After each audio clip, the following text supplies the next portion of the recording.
So we recently went to Comic Con. Now I've been to the Akron Comic Convention. I've been to Wizard World, Cleveland, but never Cincinnati. So in this case, the Cincinnati Comic Expo. It's a 3-day event. We went to the event on Saturday.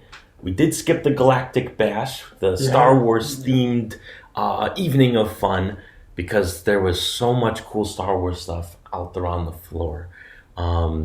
And in this case, too, so many cool superheroes and supervillains that we got to see. Yeah. And I think where it all kind of started is when we went and parked the car. So we were going up to the top floor of the parking garage. We passed Spider-Gwen and What If Spider-Man. And then we also pass Doctor Strange and Wanda. Yeah. We start walking down to the convention center, and you're just hit with the comic book culture, which this is your first time doing one of these. What was it like for you? It was cool. It's the cliche 0 to 100 real quick. Knowledgeable in Marvel, Star Wars, I would say to a considerable degree, but just going there and I really liked that I really went in with like no expectations.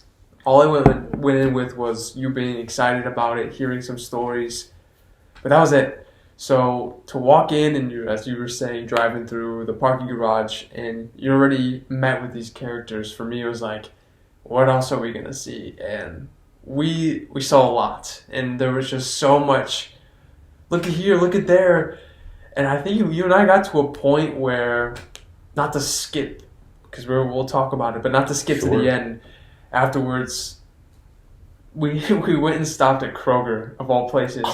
And it was just so much like seeing people in character and in costume for, 7 hours, really? Exactly, yeah. That we got to Kroger, I was just trained at that point already to just like, I looking at that, someone getting some apples or something, expecting them to be a stormtrooper or something. It was disappointing. It was like, man, I wish this was reality, So it was good. I mean, it's not only do you just see people in costume. Everybody was in a shirt that represented a fandom or something. I mean, everything was comic book related. Even the music that they play. Yeah, and was music? They did. Yeah, okay. It was kind of subtle every now and then, and it wasn't like it's Spider-Man's theme. It was like non-licensed, like heroic sounding music. Okay.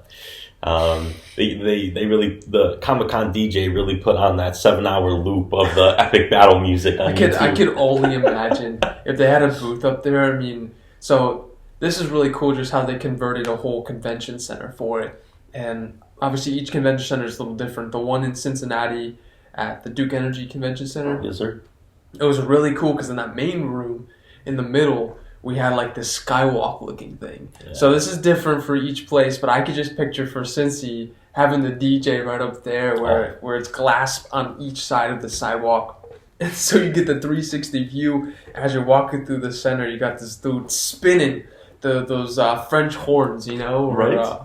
Whatever other. Play Shang-Chi's music. Shang-Chi, yeah. Yo. Any requests? Oh man. So to the music, yeah, right. Yeah, I mean so they have celebrities that go there. They have comic book creators that go there. Obviously, fans, different vendors. I mean, you and I hopped in and out of at least 50 to 100 different booths just looking at collectibles or comic books. And, there was so much. There were costume clubs like the 501st, which is Star Wars' main costume club. Lucasfilm will employ them if they ever need to do a scene in Mandalorian with like a bunch of troopers. They'll have them come in, or they'll go to hospitals. And some of these folks were just really cool to get to meet. They were a lot of fun. It was like, I mean, Darth Vader. You know Chewbacca. Director Krennic. But to see these guys who are essentially local, kind of be their own local superstars, if you will, was really cool to see. It's like, I mean, to bring it back, I don't know, to bring it to sports, you have the LeBron, you have the Stephen Curry, and that's a national, worldwide known person. Everyone knows who Darth Vader is. Everyone knows who Kylo Ren is. But there's these people who get to dress up, and for us, it was super cool because it's like they're their own version of the director Krennic or the Princess Leia, whatever. It's like every hometown has their football team, and there's always that best player, and he's known. He gets the free scoop of ice cream at the local Cold Stone, or like we love this guy locally, and that's how it felt like there at the convention center. There's some fun stories that I would love to share and talk about because it's like these are the guys who are them, but here in the Cincinnati area, and it was just really cool to see that. And connected, obviously, with your personal love and inspiration with Star Wars and that mixing with everyone else. It's pretty cool. It was pretty cool. Yeah, I mean, it's not every day that you get to see George Lucas. Now, it's not actually George Lucas, but... I swear to God, bro, I thought that was George Lucas. I thought it was him, too, dude. Because he just had this unhappy expression on his face 24/7. He had the Nike Air Monarchs in the exact color, the flannel, the jeans. The belt.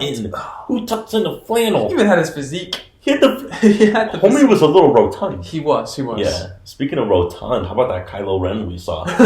Yo, talk about playing to your strength. Playing to your strength.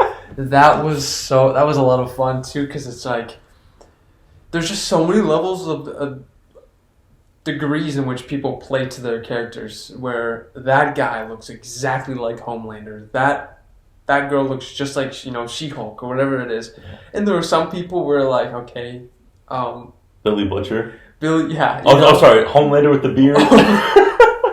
Homelander with the beard. It's like, you know what, that is your favorite character, we get it, that looks great.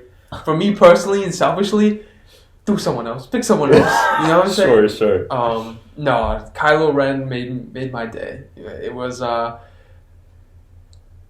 there's a joke I'm really proud of. I'm not gonna say wow, it's so great, but you and I had a fair share of inside jokes that we kind of spun. I mean, hey, that guy was in costume, we weren't. Right. So homie was probably sweating his ass off, and we weren't. We weren't. And so the last thing we want to do is dog on him for it. But yeah, there's. One of the coolest people that we ran into was the guy that was playing Director Krennic from Rogue One, because his personality, his physique, his face, all of it fit Director Krennic. Then you factor in the fact that his costume is pretty screen accurate, right, and that's the cool thing about the 501st. The troop, the cosplay trooping legion. Is all of their armor is pretty accurate to the source. They have to send in their costumes to the 501st headquarters, and they grade it. And I think you need a B or higher, and they grade it based on how accurate to the movie it is. And then the 501st, they work with the Lucasfilm archives to pool the real costumes so they actually can compare them, which is amazing. So Director Krennic, he looked pretty dang good. We went right up to him for a photo. My brother, his favorite character being Director Krennic, so we needed to make it happen. We go right up to him. He hands me his blaster, and I'm like, wow, I get to hold his blaster. First thing Director Krennic says, yeah, it's a cheap piece of shit that I 3D printed. And it's like, wow. He was super, whoa. He was super cool and everything, and he was kind of swishing the cape, gave you those little serious looks. Yeah, he gave you that look. But I wasn't expecting all that from him. And then we get a photo. Alan hops in a photo with him. He makes a remark to you about his glove. Something about it, yeah. He's like, I would be wearing my gloves, but also adding to the pieces of shit. They were cheap pieces of shit from Amazon. Oh, damn, I didn't know Amazon was in the galaxy far, far away. Right? It's so funny. Oh, man. So then we're about to skedaddle. He says, before you do, there's a trading card. You got to go grab it, and it has me on it. It has like my ID. Super cool. They didn't make trading cards of these folks. But before we left, I was on a mission. We should have whipped out the voice memos app, but we didn't. Got to try and be respectful. I had to ask him, Krennic, what do you think about Tarkin? Because he was pretty in character. Right. But, if the in character thing to say about Grand Moff Tarkin would be, he's a good for nothing loser, and he's swindling my work, and the Death Star's my project. He takes all the credit. Yeah.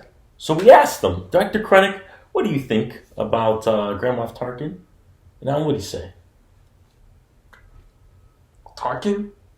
That guy's a bastard. I said he's a bastard. Dude, I didn't know Dr. Krennic had such a mouth on him. He had a mouth. Yeah. He did. Well, I think what we love so much about this guy is, and again, adding to the whole like local hero thing. Like, I know Director Krennic, but this guy just made that character for me. Like, he made that so attainable. He made that character someone I could root for more than just being on screen. Yeah. And seeing him go through his trials and tribulations throughout Rogue One and whatnot. I got to actually experience it, even though that wasn't him. It was really cool because he played the part, he played the role, and it just added to it. And so for us, that was so much fun. Everyone's in costume. That some people did some really, really cool stuff, very accurate, screen accurate costumes. But some of these people without the helmets, without the masks, just to me I felt so much more connected, obviously, to them. And it added to it. And you talked about the trading card. I brought him over. I brought it over.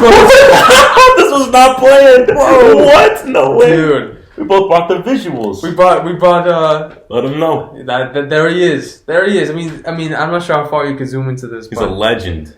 He's got the blaster out. He's got his 3D printed work. Yeah. He's got so I think to add to it, you see some purple like squiggles underneath that. Yes, sir. That is something. This was a couple hours spanning, adding to the lore and the love for Director Krennic, but more so our boy. Our boy, whose name we won't say, but we do have his name. But it's right here. So cool. So yeah, we go doing other things for 2 hours. We come back and we're like, "Where's Krennic? Where's Krennic?" He is nowhere to be seen. And then Alan's like, "Yo, that's our boy," and he's like in a somewhat of a rebel officer outfit. Yeah. So we're yelling his real name, 'cause it's on the back of the card. We're geeking out, and then we asked just for his signature. We're like, "Dude, who would have thought that Director Krennic would have been the coolest character we would run into?" Yeah. I mean, there was some wild stuff. There was an Enfys nest. There was a guy walking around as Predator, and it was pretty cool. He was a pretty short Predator, too. I mean, there were all sorts of just knockout, lights out, awesome outfits. There was even that Heath Ledger Joker that was doing the killer impression. That was sweet. Too. I mean, amazing. Who'd have thought that Krennic, the most least exciting character, would have been that cool? But like you said, it was the personality. Everything just matched up. So we go up to him, we get an autograph, and he starts whipping out his phone and showing us all the other costumes that he does. And he's like, "Yesterday I was this character, and tomorrow I'll be a Tusken Raider." And it's like, whoa. So the fact that I don't know if we would have paid any attention to him if he was a Tusken Raider. Mm-hmm. So the fact that he was one of our favorite characters, and it was just, it was all so perfect. We found him at the right time. And then, again, in the realm, I think this is funny. In the realm of sports, you got LeBron wearing he's playing a game, he's in his jersey. Some games, LeBron's either hurt or he's taking a rest, and he's wearing normal clothes. And in basketball terms, it's called street clothes. Yes. So it's that guy. Oh, he's in street clothes. Like that's him for the game. Where's LeBron? Oh, not he's in street clothes, meaning he's not going to play. We saw Director Krennic in action, and then we saw street clothes. Like that is, and so again, it just added to like this level of connection that I don't feel like I would have otherwise had to a character like Director Krennic, because it's like you see him in the movies and he's at work. He's always at work, but what does he do when he gets home? What does he look like when he goes home? I mean, our boy. Again, not to say his name, had socks pretty much all the way up to his knees. There was some knee highs. He had those bad shoes on, like those loafer-looking things. His shirt was like partially tucked in, but it wasn't, with like cargo shorts that like pretty much met the socks that came up to his knees. It's like, imagine Director Krennic coming home from work after getting absolutely shat on by Tarkin, and he's like, all right, I'm gonna Hey, go give me a cold one from the fridge. Man. And then we're talking about it. We have 7 hours at the convention, so our conversations are going all over the place. What do they watch? In the Star Wars galaxy, like long day of work, you're gonna go in your recliner. Yeah. You're gonna crack open a cold one. What are you gonna watch? Right. And you talked about pod racing. Yeah, so in universe there's pod racing. Mhm. There is 5-year running. So this comes from episode 8, The Last Jedi. So probably a little less iconic, but not only are the guests of Canto Bight betting on which 5 year is going to win the race, but on top of that, they do show that it's also being televised as well. That's cool. So that is kind of neat. So yeah, now in Star Wars, they call it the HoloNet, which is like the Star Wars internet. That's cool. And that's also where there are different radio broadcasts. This is seen in Star Wars Rebels. Okay. So yeah, I mean, there's kind of there's an internet. There must be a YouTube for Star Wars too. It has to be. You know, a lot of people would point back to the Star Wars Holiday Special from 1978, and they would say, well, Chewbacca's son, Lumpy, he was watching, like, these really weird, like, strippers. I kid you not, That's bro. crazy. Like, no funny shit. Twigs. There are these, like, holographic strippers that he's watching with his grandpa, which is so Chewie's dad. And Generational. right? Yeah. It is. And yeah, and that was through the HoloNet, so there's some wild stuff. Wookiee pastimes. Yeah. Lumpy, is that canon? It's not canon anymore, sadly. Okay. So we'll have to see. We'll have to bring what that they back. do. Maybe our boy director Krennic can bring that back. All right. Well, to put a nice bow on this Krennic thing, 2 things. You were saying, not only what does he go and do in his off time, we got to see the off-court outfit and whatnot. What does he do for a living? Like this dude could be a lawyer. He could be a realtor. He could be a factory worker. He could be whatever. Like, he could be... I bet you he works at the post office. So we were sitting and speculating on this, too. We having a good time. So we got not just his trading card, but a couple others. And it's all their names are on the back. So Vincent has his phone out. I have my phone out. Another one's reading the name out, looking him up on, like, LinkedIn. Hoping. Real estate agent, lawyer, stockbroker, whatever it is. I don't think we found anyone. I think I found one guy. I forget what his job was, but it was just like man, these guys, they're legends. They're legends. You can only imagine how much they dropped in terms of money for the costumes. Like, some of these are impressive. And at the end, or towards the end of the convention, there was a contest. Yes. And the advanced folk category, there were some costumes where I'm like, that's at least $5,000, $6,000. Exactly. Where it's like, congratulations, you won $200. That's not much. That's not much in terms of how much you put into the costume. That pays for your knee pad that you built Yeah, in the right. costume. Yeah. So it was a lot of fun. I think probably my favorite area, if we're looking at the convention center floor, is that little corner where the 501st was kind of stationed and legioned, if you will, where George Lucas, and this guy's pretty famous. So I did some research on this guy. I'm sure this guy's pretty famous. Fluke Skywalker. Yes, sir. Looked just like Mark Hamill, which we wouldn't have known. Like 10 years ago, you think of Luke Skywalker, you think of episodes 4, 5, and 6. Yeah. At that age, you don't think of now this 7, 8 sequel, 7, 8, Luke Skywalker. This guy was waiting for his chance.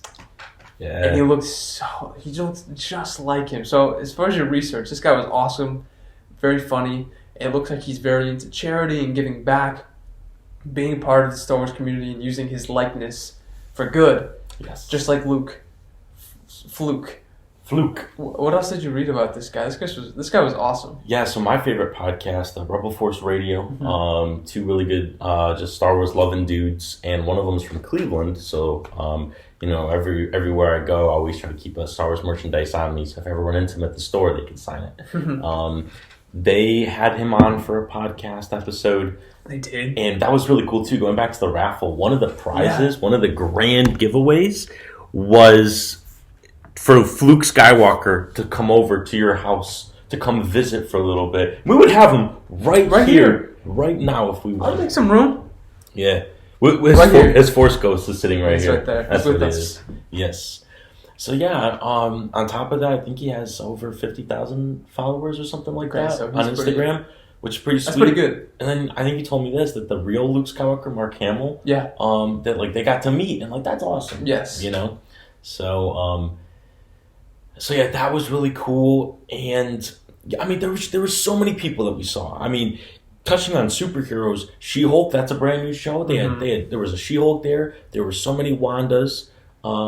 There was just so many characters, and it was just amazing. You know, there were certain photos that we got with people that just kind of meant a lot to us. I was super excited when I saw Ahsoka, so I grabbed a photo with her. You know, but I think it was the people whose likeness, like Krennic and George Lucas and Mark Hamill, that really just went the extra mile, and it kind of put a nice bow on this.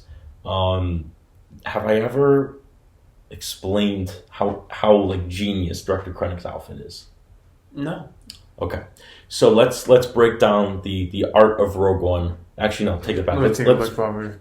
Sure, yeah. Let's actually do this. Let's break down the art of the Empire. So the Empire, what does Vader and the Emperor wear? What's their predominant color that they wear? That's good. I think black. Sure. Okay, great. Then you have Imperial officers. Typically, they're an olive green or gray. Gray. If not, then get a tan. And then the Stormtroopers, yeah, you got TIE pilots that are black. Royal Guards are red. But the lowest ranking Stormtroopers typically wear white. That just being your normal Stormtrooper. Besides Grand Admiral Thrawn, who has gold, that's the dude has. You know, he has a little lizard. He's obviously a chiss, so he looks he's he looks like a naval captain. He does. Yeah.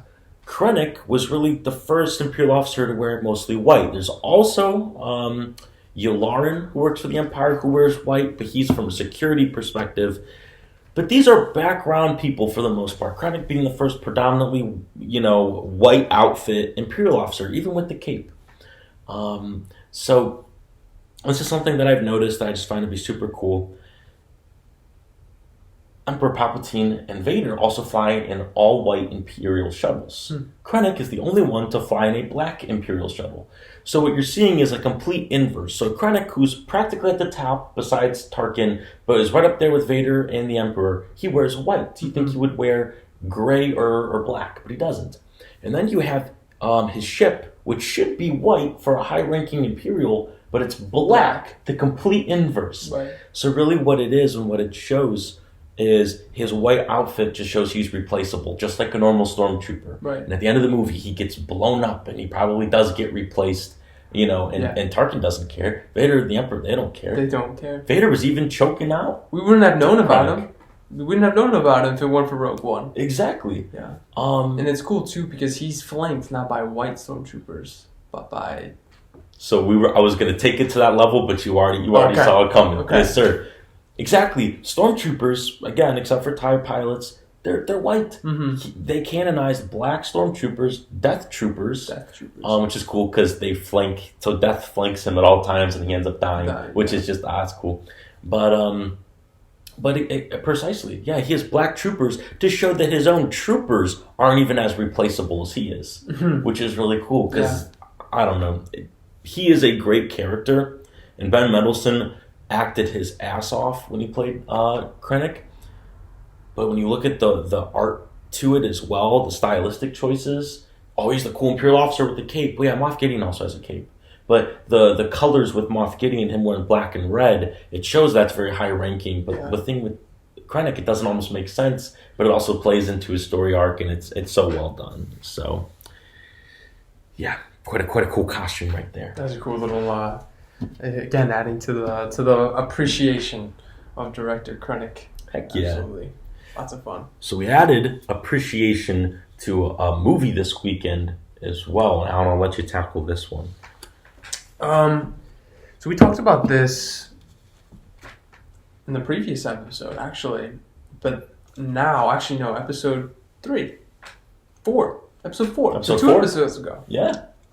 But now we're coming from a fresh perspective, where 2 episodes ago you mentioned how they're coming with a re-release, kind of a remodification of some elements in this movie that we watched, and we actually got to see it, which was really cool. And that movie being Avatar, a movie that came out way back in 2009, 13 years later, back on the big screens, an opportunity for you and I to finally kind of see it. It's a movie that, for me, I've seen repetitively. I'm sure all of us have. And for me, there's a fun story behind that because at that time, the U.S. is very regulated in whether it be movies or any other type of merchandise.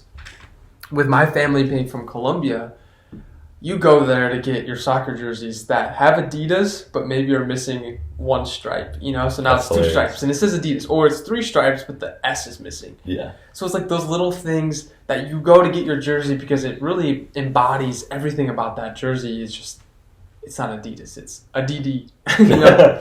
Habibi. That same thing is with movies.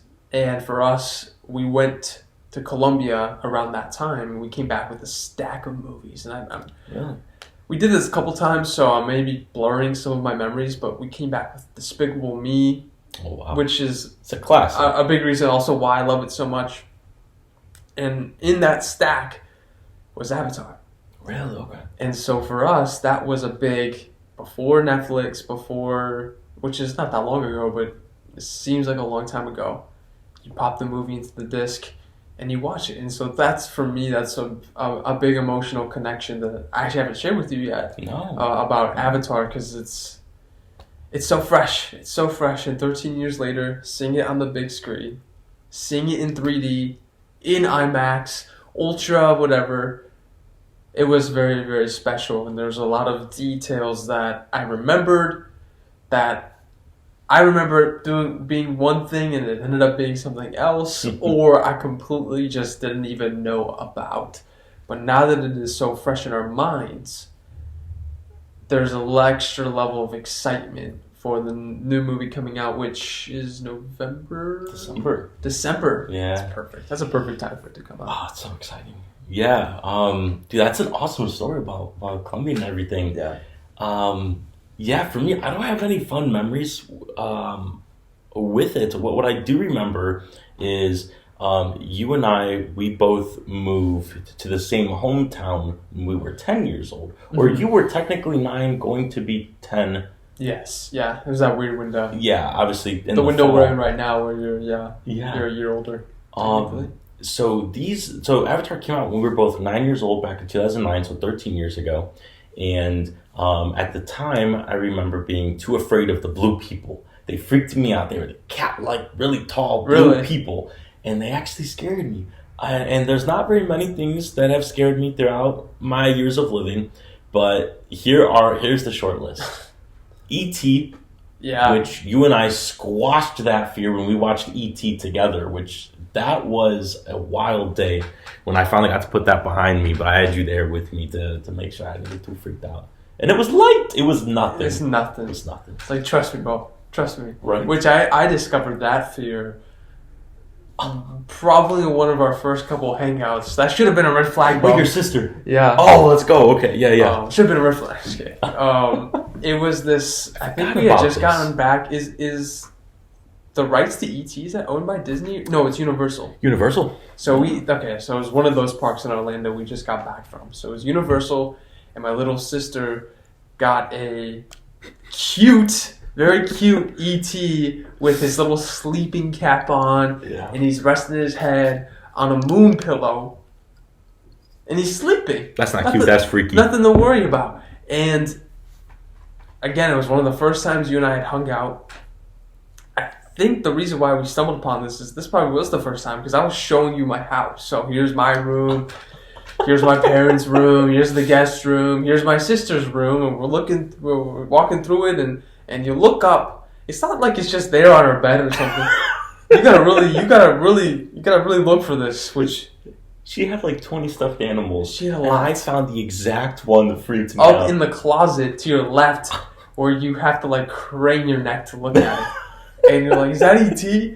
And you're like, I'm gone.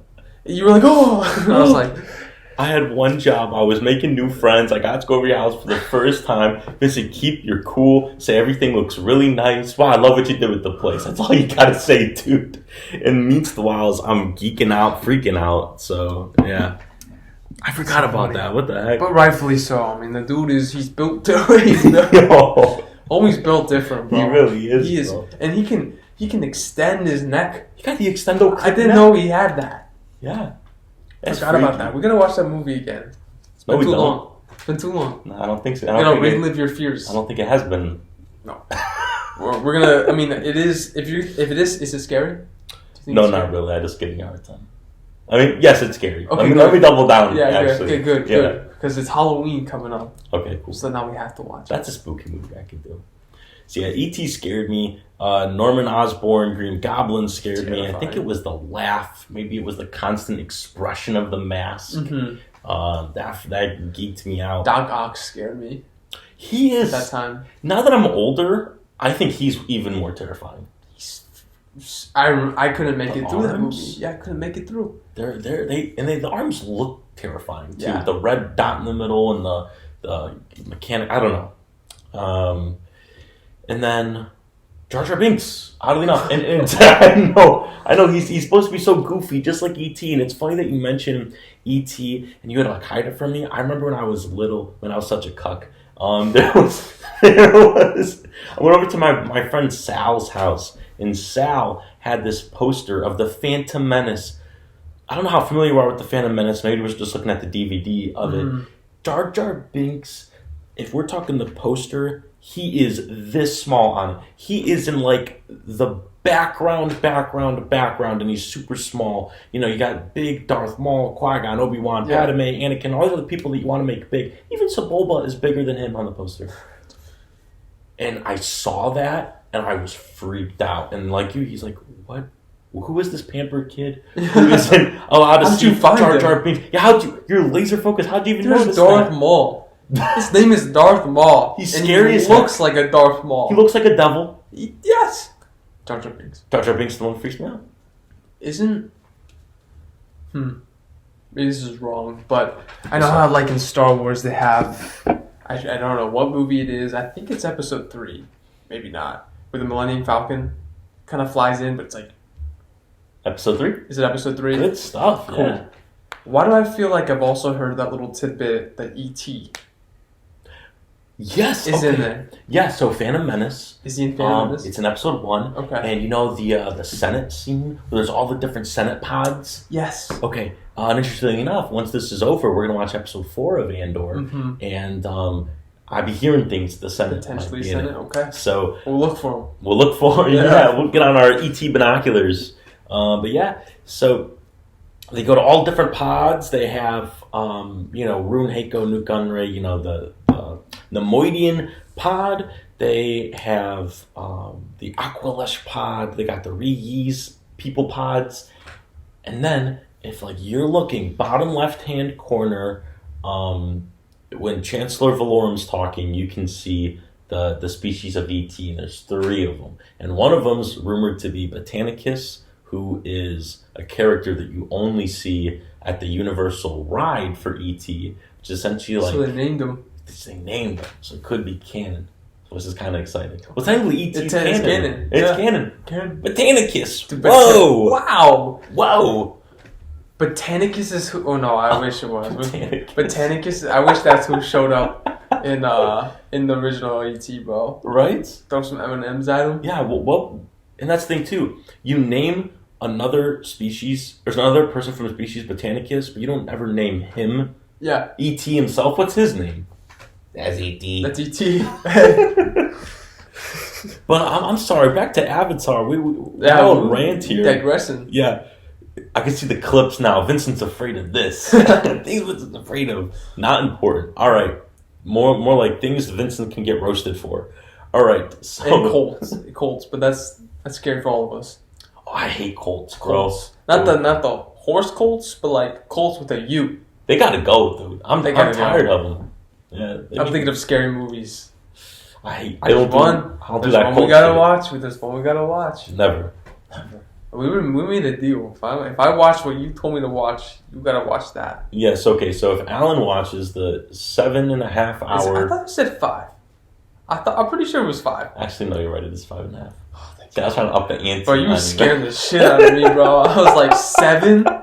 There is a 5.5 hour Revenge of the Sith Ultimate Cut, and Revenge of the Sith being my favorite movie of all time. This is the cut where they also add in the last 4 episodes of season 7 of Clone Wars in timeline order. And then they also add in the first episode of Bad Batch, which is 77 minutes. Yeah. In timeline order. 77 minutes. Yeah. Damn. So it's one giant Star Wars Episode 3 chronological Star Wars fest. Mm-hmm. And I was able to get a copy of it before it was kind of shut down for good. Disney got involved in that one. So I'm very lucky. So yeah, if you watch this 5.5 hour cut, I have to watch Midsummer. Yeah. Mid. Underline mid. Underline mid.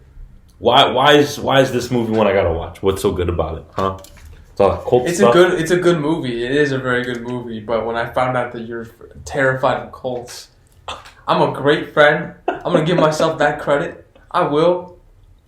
But there was this little part of me where I was like, all right, I want to put him through something. Yeah. It's a very terrifying movie. You're lucky I didn't pick Hereditary. Sure. Yeah. As far as A24 scary movies, but we gotta up the ante. Not that we have to watch a bunch of scary movies coming up in October, but I do want to watch 1 or 2. Yeah. I want to watch with the boys. I'm a mad cuddler when it comes to it. Oh, me too, bro. So we're good. Yeah. We're good. Okay. We can all be squirrely together. We can all be squirrely, especially with our roommate.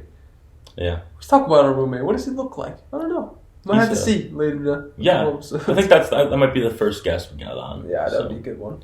So Avatar. So these guys just keep talking about their roommate. It's like that Key and Peele sketch where what's her name? Claire. Yeah, Claire it's was not actually there. Claire's not actually there. Yeah. So we keep digressing. Avatar. It's amazing. So Avatar. So this is, I don't have any memories of it. I just remember seeing like marketing. I remember the blue people scaring me. Mm-hmm. And then eventually one day I just took it for granted and watched it. And for every reason it didn't scare me at that time. And I've always just taken for granted how good it is. Like, I always knew, like, oh, that's a really great movie. Like, if somebody were to say, Vincent, what's one of the best movies you've seen? Like, I could comfortably say Avatar. I feel like that's a really safe answer. And I feel like nobody could argue it. But I didn't think it was this good. Yeah. Every shot was in 3D. So, it was an IMAX 3D, and it wasn't just, when the Puma jumps 3D, or when the mech suits are deploying, that's in 3D, or the Banshee's 3D. Every single shot. It could just be Jake Sully doing his thing in his wheelchair, and it's in 3D. Mm-hmm. It was the most proud I've ever been to see a movie on the big screen. Mm. I'm a big believer in the theater-going experience. I'm a big believer in the IMAX experience. Never been a big believer in the 3D experience. This was all 3 of those combined, and it was the most proud I've ever been to sit and enjoy a movie, especially when I've already seen. Imagine that being the first time we did see it. That'd be insane. That would have been crazy. That would have been a lot of fun. Yeah. But it's really been so long that for me it felt like a first time almost seeing it, because there was just so many details that I was like, "Whoa, I forgot about that." Especially at the end, where we were joking about how he says something and it was written in the stars. There's going to be a sequel to this movie. Yes. I don't know why I'm talking as if like we've seen it and no one else has seen it. It's been out for 13 years. When you watch a movie and you're giving a review, you're trying not to. Yeah. You're trying not to spoil anything. Yeah, exactly. He's gonna say something, but I'm not gonna say what he says. This movie's been out for 13 years, so go ahead. Yeah, I'm good. Where he's like, "I'll be back," essentially. Yeah, this is like the Sam Rockwell type character who's he's like the guy who's all about the money side. He's talking about burning down the tree, that dude, not the evil Colonel dude. But yeah, the evil Colonel dude was just like, "Oh, you want me to shoot down something? Easy. That's light. That's light." Yeah. It was like at the end, the Na'vi are there stationed at the base, and there's a trail of tears of all the humans moping and walking out loser style. Yeah. You have them walking out, and that guy, yes, the big corporation guy, money first. We'll be back. Looks him right in the 9-foot Nazi's eye. Yeah, Small man. We'll be back. Okay, Sosa. Oh my Okay, god, well. that is a Sosa moment. Yeah, if I was Jake Sully, I'd be like, okay, Sosa. Okay, Sosa. Dude, I would have ADR'd that in there, bro. We have to make an edit of that. Yeah, the whole movie, we there's nothing. We don't do anything else to it. Yeah. But we come up with that. Yeah. And it's it's like it's right up there with the cut, the 5-hour long cut, Revenge of the Right? Sith cut, yeah, this the guy's Vincent doing and Allen cut. the Vincent Allen The cut. Womo cut. The one thing we change. Okay, so there's that, but we would also factor in a few chill. Oh, and there were so many moments just throughout that movie where it's like, it's too tense. This is way too. Hey, bro, chill. Me and Vincent were sitting next to each other. I had my girlfriend and we had a roommate who hopefully shows up. Hopefully he's real. I promise you he is. Yeah. To your right. Circle. And you're not having a good old we were time. having a good time. There's at least 5 moments in that movie where, hey bro, chill. Hey bro, chill. It was I'm so bad with, I always say this. It's almost every episode I say this. What's up? I'm so bad with names. But what was the guy's name that was like the heir to the throne? I don't know. I know the girl's name is What was her name? Notori. I don't remember. Yeah, it's Notori. Okay. But yeah, him, I don't know. But yeah, He was a little too aggressive. I was like, Yo. chill. Yo, there's a scene when Jake Sully and Notori are coming back from a evening of shebangs, if you will. Mating. Matings. You're mated for life, Jake Sully. Yes, that was dope. That was dope. That they actually made mating a beautiful thing in that. You It know, was mating, yeah. It looked Courting. It looked beautiful. Like Yeah. I could see what they were going for. And then so they go back under the tree of Aya, and there's he's not even a big hoss. He's a skinny, lanky boy. Yeah, but bro. the next in line, he goes, "You mated with this woman?" And I'm like, "No, chill. Hey bro, chill. You mated with this woman, Dude, How did he know? Yeah. How did he know? He seriously, it makes no sense. He just knows that they mated. How? You made it. He looks so him? heartbroken. I get it. That's Yeah. your girl. So Chill. what was the relationship between this dude and Atari? So when Sigourney Weaver is, again, I only know actor names. I don't know what their names are in the universe. The doctor lady, when she is explaining, there's almost like a data pad that he's looking at before he hops in, and he's running through how to say everybody's names. Yeah. And then they pull up him. They say that he is next in line to rule with Notori, and that they haven't like consummated their relationship yet, but like they are in a relationship. Yeah. Dang. You made it with this that woman. just adds to the level of heartbreak. This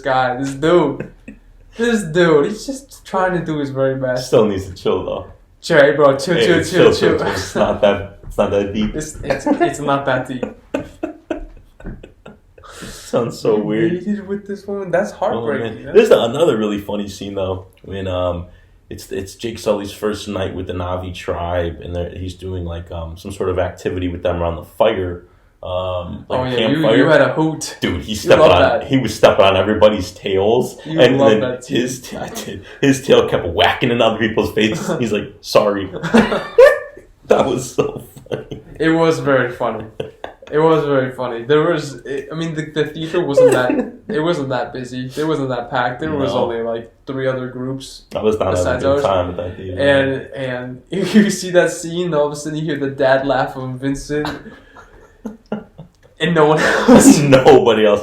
Another scene too, and we have to reenact this. You're Jake Sully, right? See right now. And you are. The Na'vi tribe doesn't know that you're like. They just found out that you're like a human in an avatar body. Mm-hmm. So you're walking into the tree for the first time, and everybody's just staring at you. Oh yeah. And stare. And everybody's like, oh. And then one guy out of nowhere goes, I just want to touch him, make sure he's real. It was an old guy too. I can't explain it. Like that's just so funny. It was hilarious. It was very primal. That's just so. Yeah. Oh, he's real. Okay. It's like you're not using your words. You're using your like caveman like. Oh my gosh. Oh my gosh. But it was cool. It's a cool movie, man. I can't believe this is what I decided to talk about. I know, bro. It's such a good movie, and I've been stuck on. You made it with this woman? You did, bro. That's heartbreaking. Chill. Bro, if Marvin's Room existed in Pandora, that's what he would be playing. He really would, dude. That and some X music, bro. Yeah, bro. So is that there are always those days you just have a long day in class, or you don't do well in an exam, or whatever. What other element besides school is tough on you? And then we've experienced those moments where Vincent comes home and oh shit, something's wrong. Same thing with me where Alan had a tough day. And I've had my moments and I just turn to you and I'm like, I'm gonna play some X right now. It's just one of those days. Yeah. You know, I think the other day I almost caused a really bad accident. I'm just gonna keep it a buck, bro. I was on the road. I almost caused keep it a buck. I almost caused a treacherous accident. I was not looking at something. And my focus was not where it should be. And then the person who I almost did this to, they were still behind me. Typically, if there's a dude who, you know, does something in traffic, I find a way to like maybe go pull in somewhere, wait a second, then I go back on the road. And I don't want to be behind this person. This person, so bold as they are, you should be grateful that I didn't end your life in this accident. But instead, you pull up next to me at the red light, and I'm sweating bullets, dude. And you're the person, and you're like doing one of these. Not just bro. You're leaning over, doing one of these with the window down, and I'm just. Those are the scariest moments. The red light encounters suck. They suck, dude. I hit the gas so hard, I was about to cause another accident after that, bro. I couldn't deal with the pressure. And then I played some X, bro, and it's great. Yeah. Very different from Marvin's Room, though. Very different vibes. I think at the end of the day, I mean, perhaps you made a mistake. You could have killed this person. But I think from the contest that they entered themselves into, I think you won. Did I? I think you won. How so? Okay, let's take the mistakes aside. Let's take the focus. But let's say just they decided they were pissed. I mean, I feel like randomly I almost got killed by a bus a couple weeks ago. That's right. Yeah, you texted me that. And when your life flashes in front of your eyes, and it's because of someone else, whether they did that on purpose or not.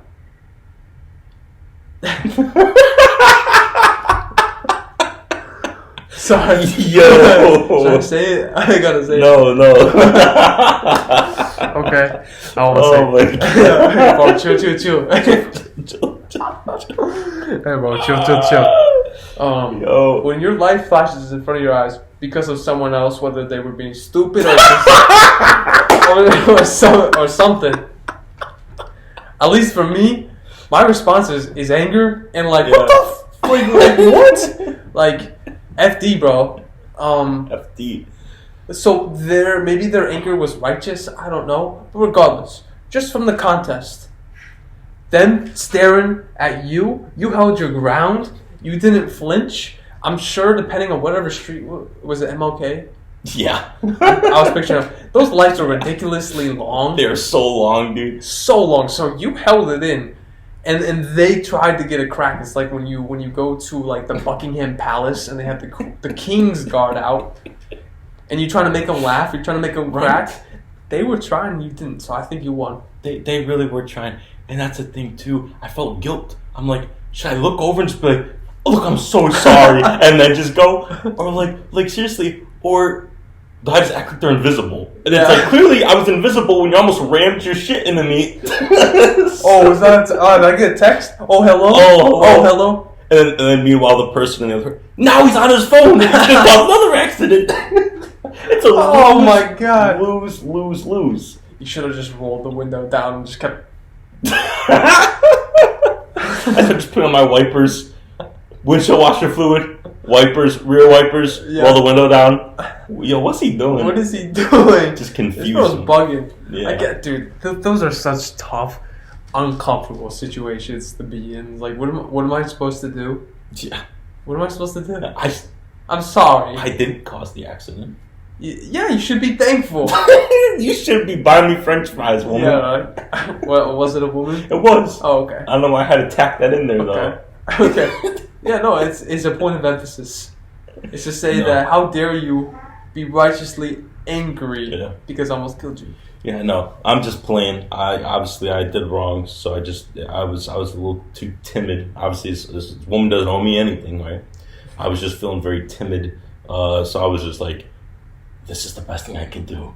You know, I was waiting for that arrow to turn left, though, and it never came. I was like, all right, chicken, let's go straight. But yeah, so we've had those moments. We have, dude. Yeah, you ever caused any accident? You ever been in an accident? I don't think. Have you? Yeah, have you? Ever been in an accident? Yeah, no. I mean, technically, yes. I'm trying to think. Yes. So really, that was a really eventful day. There's always like the one day where it's like everything's normal, and then one thing happens, and because of that thing of course had to happen, and everything just snowball effects. Yes. So, the senior year of high school, this was not a crazy accident or anything, but it was just a lot. Senior year of high school, I get out of class. I think I was playing soccer at the time. I was in the soccer season, so you stay after class, you change in the locker room, you go to practice for 2 hours. So by the time practice is done, it's like 5:30, 6 o'clock. So you're just at school, it's 5:30, it's a long day. It's towards the end of the season, so it's late October, November, so it's cold outside. And for me, I get in my car, I go to turn it on, and it doesn't turn on. Oh, dang. And I realize that I left my headlights on. So I sit there, and for us, at the school, it was about 15-minute drive away from where I lived. So I call my mom, hey, car's not turning on, can you come and help me jump it? She drives over, so it's another 15 minutes, takes a little bit of time, we get the car on, good. So it's just like, I think it was a tough practice or something, so it was already like, of course my car isn't turning on. Yeah. It's never just the one thing that happens. Right. It's always stuff. There's everything else. When you have that kind of mentality of course, it'll just keep going, you know. Yeah. So I was caught in that little frame of mind. Dang, of course my car's off. We get it going, and the route that it takes me home to get home, we got to go over train tracks. And of course you're driving, and this is the one time in like a month that the train actually is there. You see the ding, ding, ding, ding, ding, boom. Oh my god, unbelievable. I'm not going to get home until like 7 now. I'm hungry. So unbelievable. I can't win. I can't win. Never. So, come to a stop. Cut my losses. Right, today's been a tough day. Yeah, you've been finessed. It's been a long day. School probably sucked that day too. Yeah. Whatever. Long practice. Get the car on. My mom drove ahead of me. And I remember this. She was in front of me. She got to go past the tracks. Oh, so no. It's just like those little salt to the wound. Fine, whatever. Put the car in park. That's hilarious. Go down, look at my phone, and bang! My car jolts like 6 feet forward. What? A dude rear ends me in this in the Chief Cherokee, bro. And like, I can't win. That was unbelievable. It's like everything. And actually, I imagine the phone call to your mom. Mom, you're never gonna believe this happened. Well, I was just with you. Literally. That's why I was like, that's why I remember that detail for making it past the train tracks, because it was, Mom, like, I just got rear-ended, and I mean the dude was in his Cherokee, Jeep Cherokee, big car, finessed me, bro. So it wasn't my fault, but it's like this dude comes out in his work attire, and I'm like a kid in a backpack. Oh, did I do that? We came with the classic. He came with the classic. And so, not to skip through the story, but I would have to show you this. If we look at the back of my car, the rear bumper is plastic. So there is a big crack. Oh, it's like the left corner of it? Oh, no. No, it's unfortunately, like, not many people can see it, but if you look from an angle, the whole part behind the trunk is cracked. Because of the dude. And this dude came with the classic. Not only did I do that, we then look at assess the damage. His car's fine. Of course. How did I jump 6 feet? And that's all the damage. It was weird. And he goes, this was here before? Come on, son. Dude. Yo. I got an old ass car. I'm a high school student. You got a nice car. Help me out. What do you mean? Like, what do you mean? It was just, you don't try to finesse me. Yeah. So I was like, no, it wasn't here. That's the first time really in my life where I'm like, okay, I'm 18, I'm an adult, it's time to stand my ground. Sure. That's an important moment. Right, that's the moment where I'm like, okay, yeah, I'm an adult. Let's do this.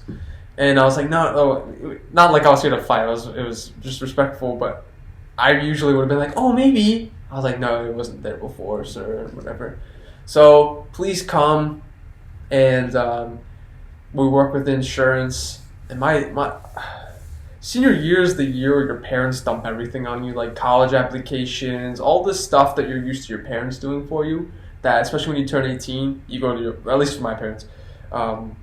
I think for you too. It's like you go to your own doctor's appointments, you go to your own eye doctor, dentist, you go to your own things. You do this on your own now. Okay, that's like okay. I just don't remember how to do this because you guys are doing this for me. Yeah. That same thing. My parents were like, you contact with the insurance company, you deal with this. Like we'll help you pay with whatever. Fortunately, but it's like you get his number, you get the contacts, you go get it fixed. These learning opportunities are very far and few in between. Right. You know. I didn't take advantage. So that crack is still there. And that's why after this episode, I'd love to go and show you. I never got around to it. Yeah. So. Oh my gosh. So yeah, it's a cool little memento of a couple years ago. It's the only accident I ever really got into other than like my dad's car's stick shift. And he's had stick shift ever since I learned how to drive. And the car he has now, the newer cars, when you drive stick shift, are super easy. Okay. Very easy to drive. He had this older-ish car that stick shift, the same thought process works, the same components, it's the same concept. It's just a little bit harder to drive. And in the driveway, my mom's parked on the left, my dad's parked in the driveway, so I gotta back it up. And as you know, with the story, I go in reverse, and because it's really complex, you usually put the car in reverse, your only focus is what's behind me. But if you're driving stick shift, especially when you're new, you got a couple other levels and details that you're trying to like be on top of. That I guess at my moment, I wasn't focused on what was behind me. I was just focused on getting the car into reverse and just a scratch. So I just scratched all the way down my mom's car in reverse. So not only did my mom's car get a dent, my dad's car, bro, it was a double collateral damage right there. Holy cow. But legally, on paper, train track story. That's the only accident. Fingers crossed, though. Yeah. Nothing else happens, but not bad. But yeah, how about you? How about me? Scraped my mailbox to kind of piggyback off of your story there. That one was pretty bad. Yeah, I was trying to be a real Sosa. It was raining, pouring rain, and I'm pulling into the driveway. Get my ass all wet and get it, or pull up to the mailbox, roll the window down, grab it, and then turn right into the driveway. So I thought I would do that. Yeah. That sounds way better. That's smart. And as I turn right into the mailbox, and same thing, I got out. Whoa! Did I do that? Just like the other guy. This was year before. Yeah, that was there before. I swear. There before. Yeah, and I felt like a grade A dummy for doing that one. I felt like a real lazy bones. So there was that story, and then my car got. Something happened in high school, but I kind of forget how it happened. But I remember that one costing some money too. And then, just ever so slightly, what it felt like a rear end, it was actually like right there in front of Rosewood Grill. Yeah. And Have you ever been there? No. Okay. Not you. One day when we make it, We'll go. Yeah. Deal. It was, I just tapped his license plate, and his license plate tapped mine, but 0 damages. Oh, wow. Yeah. There was a cute dog, bro. And I was, wow! Whoa! Whoa! Whoa! Whoa! And but no damages, so it was really That's cool. impressive. The guy was really cool. He was like, "Yeah, police station's right there, but hey, we're not gonna do anything about it." So, Was it on 303? 303? Going down to yeah. Okay, yeah. It was. Okay, cool. So yeah, but Yeah, I thankfully- mean, nothing crazy for both of us, which is nice. exactly. Wonderful. Trying to. Did you hear about, speaking of car crashes? Fortunately, I want to talk about this just for a little second Yeah. because everything turned out great. But did you hear about a Browns player getting in a car crash? No, bro. So, it's not really about. It is about the Browns, but it's just kind of like this is insane. If we're talking about playing to your strengths, we talk about Comic-Con with guys of how would this guy dress, right? What would this, like, you got to play to your strengths if you're going to be Thanos or if you're going to be Bane or whatever. Yeah, nobody wants to see a scrawny ass Thanos. No. Yeah. This guy, who I'm going to talk about, who you know, Myles Garrett, Yes. he is a perfect example of, and the best body type to beat Thanos. And this is a real life superhero right here. Okay. So, after practice 2 days ago, which this is a couple of weeks ago, I guess, but 2 days ago for us, he's driving home from practice. He has a passenger with him, and these guys got Ferraris, Lambos, Porsches. He's driving a Porsche Turbo, which is a very low-riding car. Sports cars are small by nature as well. So how is this dude who's 6'5", 280, how is he driving that? I have no idea. But he's driving it. He's going down the winding, turning roads out by like Medina, Wadsworth area, and an animal pops out, Oh. and the dude, And he got in a wreck because he tried to save that animal. he saved the animal, Oh. overcorrects, and rolls No. Okay. in his Porsche. Jeez. Smashes into a ditch. Fortunately, no other cars were involved. The animal lived. When the news broke, again, referencing Jake, he's also a huge Browns fan. The way that the article is phrased is Myles Garrett, bad crash. And they showed pictures. Mhm. And that's all I saw. And you see the car completely totaled. Yeah. Like, totaled. Holy crap. Yeah. Like, not only is this guy, like, he got in a car crash, and maybe you're selfishly thinking, is he going to play on Sunday? No, I didn't even care about that. I was like, is he gonna make it? Yeah. And then the next step was, is he going to be able to play this season? And now, at this current moment, what ended up happening, it took about a day for us to actually hear about the extents. Wow. Um, Almost makes you worry more. Yeah, and so the hospital came out with this. It was non-life-threatening injuries, but you could completely break your leg. That's not life-threatening unless you like break an artery or something. But typically, a break here, or you get paralyzed or something, technically is not life-threatening. So you don't know what extent non-life-threatening means. But it could be career ending. Exactly. Yeah. And so this dude actually released body cam footage of this guy too. You see the car flipped over, and he's just sitting there on the ground, talking. He ended up being fine. He didn't break any bones. Jeez. He had a little laceration on his hand that caused some blood. He has a bicep strain and a shoulder strain. Other than that, the dude made it. And if you That's see amazing. the pictures, and then you hear about what happened, this guy, and it's a tiny little car too. Like, how do you not get hurt in that? Real life superhero, football player or not, like that is, if that is just a regular person, that is unreal Yeah. to think about. And so I guess when you brought up car crashes, I was like, well, fortunately, I haven't been in anything like that. Yeah. Just a little rear end fender bender, but. Do we know what kind of animal it was? The people are dying to know. People are dying to know. I don't know. I was thinking about this though. If it was a deer, you got again a Porsche that's low to the ground. Honestly, the deer probably would have done more damage. So he might have made the business move and just said, That is possible. That's a really good point. This guy is in love with dinosaurs, though, so he's a very big animal guy. So it probably was a squirrel. That's pretty cool. Which Probably, is cute. probably a squirrel. It's probably a squirrel. Yeah. Is it worth it? I mean, I know they're always like, if you see an animal, don't swerve it, just hit it. No, is that what they say or is that what you say? You're right. You're right. I feel like I've heard people say that, but you know what? If you haven't heard that. Is that what they say? Okay, yeah. And with that, guys, I think we bring this episode of UOMO to an end. Always swerve around animals. Always swerve around animals. That's not what they say. Yeah, don't get in car crashes. If you're at a red light, the person next to you that you almost killed doesn't owe you anything. You don't owe them anything. You don't owe them anything. Yeah. And swerve around animals. I think that's yeah. And if they re-release Avatar again before the new movie comes out in December, go take your butt and you better go buy a ticket and go plop it in a nice chair. Don't buy your kids Christmas gifts.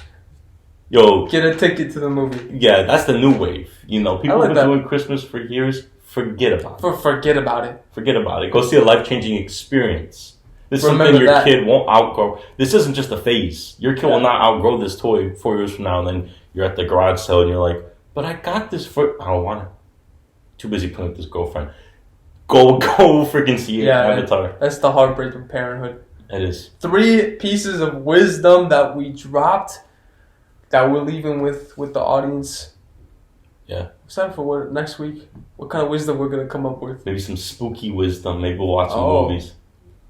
Let's watch something before. Let's do it. I got the time. Yeah. All right. I think we're actually going to watch Andor right now. That could be spooky. It could be. Yeah, it could be scary for Star Wars fans. Let's hope not. Maybe the ETs make an appearance though. That would be hype. That would be a lot of fun. All right. Dude, till next week. Next week.